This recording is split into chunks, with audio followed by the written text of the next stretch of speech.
নমস্কার বন্ধুরা, পূজাস কিচেনে আপনাদের সকলকে ওয়েলকাম। আশা করি সবাই ভালো আছেন। আজকে আমি ঘরোয়া উপায়ে খুব ইজিভাবে কী করে চিলি চিকেন বানাবেন সেটাই আজকে আমি আপনাদের দেখাবো।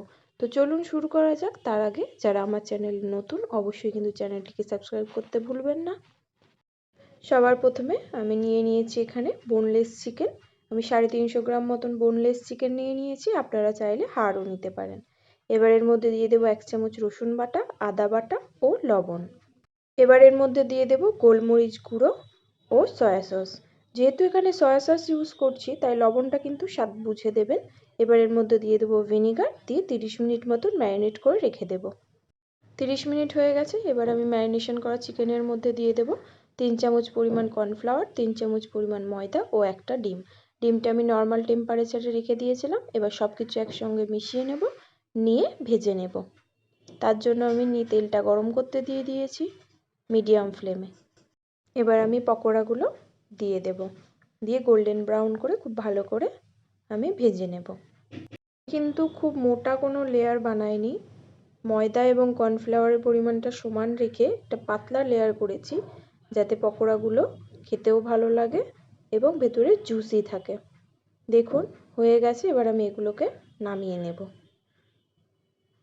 পকোড়াগুলো নামিয়ে নিয়ে আমি সেই প্যানের মধ্যে দিয়ে দেব অল্প পরিমাণে একটু তেল, দিয়ে এর মধ্যে আমি দিয়ে দেব রসুন কুচি। রসুন বাটাও ইউজ করতে পারেন, বাট কুচিটা বেশি ভালো লাগে। এবার একটু সটে করে নিয়ে এর মধ্যে ভেজিটেবলগুলো দিয়ে দেব। প্রথমে দেব পেঁয়াজ কুচি। পেঁয়াজটা হালকা নেড়ে ছেড়ে এর মধ্যে আমি দিয়ে দেব ক্যাপসিকাম। ক্যাপসিকামটা দিয়ে আবার 2 মিনিট মতন একটু নেড়ে চেড়ে ভেজে নেব। এবার এর মধ্যে আমি দিয়ে দেব স্প্রিং অনিয়ন কুচি, দিয়ে আবারও সব কিছু একসঙ্গে খুব ভালো করে একটু ভেজে নিতে হবে। সবজিগুলো ভাজা হচ্ছে ততক্ষণ আমি বানিয়ে নেব একটা সস। তো তার জন্য বাটিতে নিয়ে নিয়েছি অল্প পরিমাণে জল। এবার আমি এর মধ্যে দিয়ে দেব soya sauce, green chilli sauce, tomato sauce, সবই 1 চামচ করে। এবার আমি এর মধ্যে দিয়ে দেব ভিনিগার।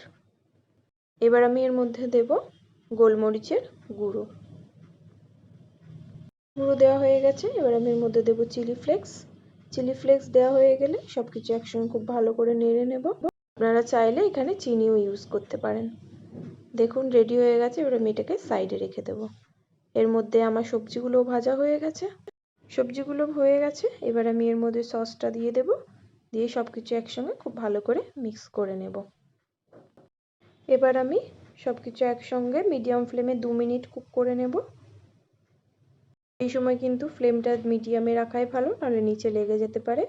এবার আমি 2 চামচ কর্নফ্লাওয়ার জলে গুলে দিয়ে দেব। আপনারা চাইলে চিকেন দেওয়ার পরেও এটা দিতে পারেন, বাট আমি গ্রেভিটা করে তারপরে চিকেনটা অ্যাড করব। দেখুন এবারে চিকেনগুলো অ্যাড করে দিলাম, দিয়ে খুব ভালো করে মিক্স করে 5 মিনিট মতন কুক করে নিলেই একদম রেডি হয়ে যাবে। ওপর থেকে একটু স্প্রিং অনিয়ন কুচি আর রোস্ট করা তেল দিয়ে দিলেই একদম রেডি হয়ে গেছে ঘরোয়া স্টাইলে চিলি চিকেন। আপনাদের যদি রেসিপিটা ভালো লাগে অবশ্যই লাইক, শেয়ার, কমেন্ট করে দেবেন। Thank you.